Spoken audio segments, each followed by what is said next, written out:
Hello दोस्तों, स्वागत आप सभी का आपका अपने चैनल बेसिक नॉलेज में। दोस्तों आज हम लोग इस वीडियो में देखने वाले हैं आप लोग का सोशल साइंस क्लास 10th का जो मॉडल पेपर जारी हुआ उसका हर एक का सॉल्यूशन।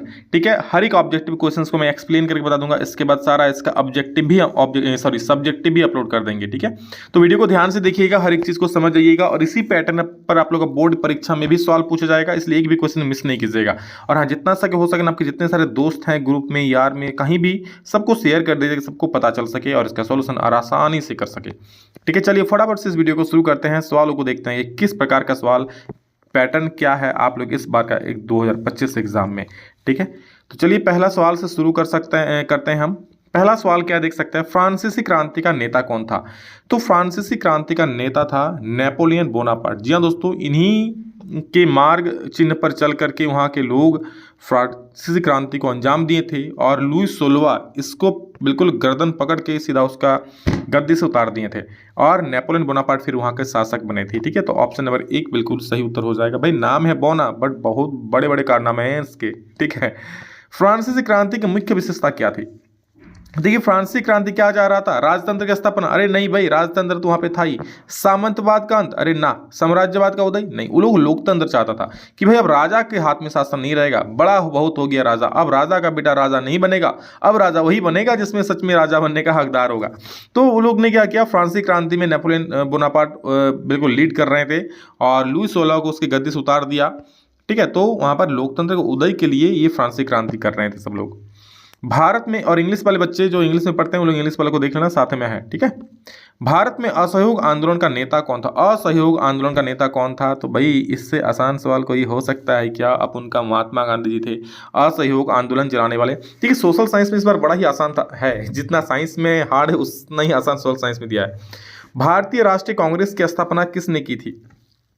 ठीक है, तो इसका सही उत्तर आपका हो जाएगा, देखिए एमओ ह्यूम होता है। ठीक है, एमओ ह्यूम या सॉरी एओ ह्यूम, यानी एलन एक्टिवियम ह्यूम, इसको एओ ह्यूम भी लिखता है, एओ ह्यूम। ठीक है, तो ऑप्शन नंबर सी याद रखिए, 4 का क्या हो जाएगा? 4 का सी नंबर बिल्कुल सही उत्तर हो जाएगा। अगला सवाल देखिए, 5 नंबर क्या बोल रहा है भैया? हाँ, द्वितीय विश्व युद्ध का मुख्य कारण क्या था? नाजी जर्मनी का उदय। ठीक है, नेक्स्ट है जर्मनी द्वारा पोलैंड पर आक्रमण, ब्रिटेन और फ्रांस द्वारा अपनाई गई समझौतावादी नीति, कि जापान का पर्ल हार्बर पर हमला। तो इसका सही उत्तर आपका हो जाए, याद रखिएगा, जर्मनी ने क्या किया था ना, पोलैंड पर आक्रमण कर दिया था। तो जितना जर्मनी से प्यार करते सब जर्मनी के सपोर्ट में आ गए, पोलैंड से जो जो प्यार करते थे सब पोलैंड के सपोर्ट में आ गए। ठीक है, अमेरिका, रूस, ये सब। अगला प्रश्न है, तो 5 का 20 नंबर हो गया, याद रखिएगा। नेक्स्ट आपका 6 नंबर क्या बोल रहा है कि भारतीय उद्यमी जिसने पहली भारतीय जूट मिल स्थापना की थी, पहला जूट मिल बनाया था, किसने बनाया था? द्वारकानाथ टैगोर ने। किसने? द्वारकानाथ टैगोर ने भारत में पहली बार जूट मिल की स्थापना किया था, याद रखिएगा। ठीक है, भाप इंजन का विकास करने वाले ब्रिटिश आविष्कारक कौन थे? भाप इंजन का विकास करने वाले। ठीक है, तो इसका हो जाएगा आपका जेम्स वाट। ठीक है, जेम्स वाट। भाप इंजन का विकास डेवलपमेंट कौन किया था? जेम्स वाट ने किया था। अगला प्रश्न है, मुद्रण तकनीक सबसे पहले कहां विकसित हुई? तो मुद्रण तकनीक सबसे पहले हुई थी आप लोगों का कहां पे? चीन में। ठीक है, फिर चीन से ये अलग अलग देशों में गया, चीन से लोग यूरोप गया, यूरोप से फिर भारत, मतलब इस प्रकार से ये मुद्रण तकनीक मतलब जो किताबों की छपाई होता है ना, वो चीज़ बोल रहा है। गीत गोविंद की रचना किसने की? भाई गीत गोविंद, गीता गोविंदम एक मूवी भी है। ठीक है, तो यहाँ गीत गोविंद की पूछ रहा है, गीत गोविंद की रचना किसने किया था? तो इसको किया था जयदेव ने। किसने किया था? गीत गोविंद की रचना किया था जयदेव ने। 9 का ए बिल्कुल सही उत्तर हो जाएगा। महात्मा गांधी ने किस पत्रिका का संपादन किया था? तो यंग इंडिया। जी हाँ, 10 का जो बी नंबर बिल्कुल सही उत्तर हो जाएगा, यंग इंडिया का संपादन किया था महात्मा गांधी जी ने। भारत छोड़ो आंदोलन कब हुआ? तो 1942 में। कितना बार आप लोग पढ़ा चुके हैं? ऑप्शन नंबर ए इसका सही उत्तर हो जाएगा। बाघ परियोजना की शुरुआत कब हुई? ये भी पढ़ाए हैं। कब बाघ परियोजना हुई? 1973 में। और वन संरक्षण अधिनियम कब लगाया गया? 1972 में। ये सब याद रखिएगा। ठीक है, बाघ परियोजना या प्रोजेक्ट टाइगर भी इसको बोलता है, याद रखिएगा। ठीक है, किस प्रकार की मिट्टी में कंकड़ की मात्रा अधिक होती है? 13 नंबर सवाल देखिए, किसमें बोल रहा है कंकड़ की मात्रा अधिक होता है? तो खादर में, बांगर में, लाल में, लैटराइट में। तो देखो, खादर जो मिट्टी होती है ना, ये नया जलोढ़ मिट्टी होता है। बांगर होता है वो पुराना पुराना होता है, इसमें बालू कंकड़ पत्थर हो जाता है बांगर में। तो बांगर मिट्टी होती है ना, तो जलोढ़ मिट्टी ही का एक टाइप्स है, वो पुराना हो जाता है और इस वजह से उसमें क्या हो जाता है? पत्थर हो जाता है। जलोढ़ मतलब जानते ही ये क्या होता है? जो नदी के द्वारा मिट्टी बहा कर लाई जाती है। काली मृदा किस नाम से जाना जाता है? तो रेगुर। रेगुर कहीं दिख रहा है? Option number C. बहुत फेमस क्वेश्चन है, पूछ सकता है एग्जाम में। सुंदरबन राष्ट्रीय पार्क किस राज्य में है? सुंदरबन राष्ट्रीय जो पार्क है वो पश्चिम बंगाल में। कहाँ पे है? ऑप्शन नंबर ए सही हो जाएगा। क्लियर है? चलिए अगला प्रश्न है, नर्मदा बचाओ आंदोलन संबंधित है। नर्मदा बचाओ आंदोलन किससे संबंधित है? सरदार सरोवर परियोजना से, भाखड़ा नागल परियोजना से, रिहंद परियोजना से, या फिर टिहरी परियोजना से। सब बांध का नाम है, ठीक है। 16 का सही उत्तर क्या हो जाएगा आपका? सरदार सरोवर परियोजना से जो नर्मदा बचाओ आंदोलन है वो संबंधित है, ठीक है। सरदार सरोवर जो डैम है, ठीक है, उससे संबंधित है नर्मदा बचाओ आंदोलन। यानी डैम बना करके नर्मदा के पानी को फिर अलग अलग दिशा में बांट रहा है, वही यहाँ पर सरदार सरोवर परियोजना के बारे में बोल रहा है। जल किस प्रकार का संसाधन है? तो ये एक नवीकरणीय संसाधन है। बोलो सर क्यों? क्योंकि बार बार जल पुनर्चक्रण के द्वारा धरती पर प्राप्त कर सकते हो ना। श्रीलंका का राजकीय धर्म क्या है? तो श्रीलंका का राजकीय धर्म उन लोगों ने किसको बना लिया है? बौद्ध धर्म को ना। तो 18 का क्या हो जाएगा? डी नंबर सही हो जाएगा। बौद्ध धर्म को लोग अपना राजकीय धर्म बना लिया है। अगला प्रश्न है, बेल्जियम में डचों की आबादी कितनी प्रतिशत है? 19 नंबर सवाल देखिए। तो डच वहां पर कितने परसेंट है? 59% डच है। कितना? 59% डच बोलने वाले लोग हैं। कहाँ? बेल्जियम में। डच बोलने वाले की संख्या वहाँ ज़्यादा है, जबकि फ्रेंच बोलने वालों की संख्या वहाँ पर कम है। तो 19 का क्या हो जाएगा? 19 का सी सही हो जाएगा।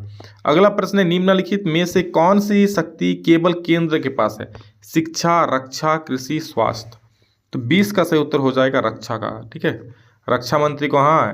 भारत राज्य में है या केंद्र में है? केंद्र में। तो कह सकते हो ये सब केंद्र के पास अधिकार है। विकेंद्रीकरण क्या है? विकेंद्रीकरण मतलब सत्ता का बंटवारा। तो एक हाथ में शक्ति का केंद्रीकरण? बिल्कुल नहीं। स्थानीय सरकारों की शक्ति का वितरण? नहीं नहीं भाई। केंद्र से राज्यों की शक्ति का हस्तांतरण, स्थानीय सरकारों की शक्ति को कर करना। तो देखो 21 नंबर का मतलब क्या होता है ना? शक्ति का बंटवारा हो जाता है, ठीक है, विभिन्न अलग अलग स्तरों पर। तो केंद्र से राज्यों की शक्ति का हस्तांतरण, यानी केंद्र अपना कुछ शक्ति राज्यों को देता है ना, इसे ही बोलता है क्या? विकेंद्रीकरण, ठीक है। यानी शक्ति का बंटवारा। भाई मोदी बोलेगा भाई हेमंत चाचा तू भी कुछ ले शक्ति रख, अपने राज्य में काम उम कर। मतलब समझ रहे हो कि राज्य हेमंत सरकार देखेगा, देश को मोदी देखेगा। तो केंद्र से राज्यों का जो शक्ति का हस्तांतरण होता है ना, देता है, उसे बोलते हैं विकेंद्रीकरण। भारत के पूर्वोत्तर राज्यों द्वारा अधिक स्वायत्तता की मांग का मुख्य कारण क्या है? तो इसका सही उत्तर आपका क्या हो जाएगा?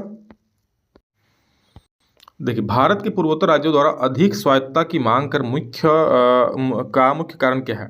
ठीक है, यानी what is the main reason for demand for more autonomy of the north eastern states of India? तो इसको सांस्कृतिक और भाषा यंत्र, ठीक है, इस वजह से अधिक स्वायत्तता मांग करता है। तो 22 का बी नंबर बिल्कुल सही उत्तर हो जाएगा। अगला प्रश्न है, एक लोकतांत्रिक सरकार की मुख्य विशेषता क्या है? शक्ति का केंद्रीकरण, शक्ति का पृथक्करण, व्यक्तिगत अधिकारों का संरक्षण की उपरोक्त सभी। तो भाई इसका मैक्सिमम देखना, जिसमें उपरोक्त सभी होगा वही वाला आंसर सही होता है। इसमें शक्ति का विकेंद्रीकरण भी होता है, बंटवारा होता है शक्ति का, शक्तियों का पृथक्करण भी होता है, और व्यक्तिगत अधिकारों का संरक्षण, लोगों का अधिकारों का भी रक्षा होता है, यानी उपरोक्त सभी इसका सही उत्तर हो जाएगा डी नंबर। अगला प्रश्न है 24 नंबर, देखो क्या बोल रहा है कि निम्नलिखित में से कौन भारतीय संविधान का एक प्रावधान है जिसका उद्देश्य लिंग समानता को बढ़ावा देना है? तो 24 का सही उत्तर आपका हो जाएगा ऑप्शन नंबर बी, अनुच्छेद 15 में है, ठीक है।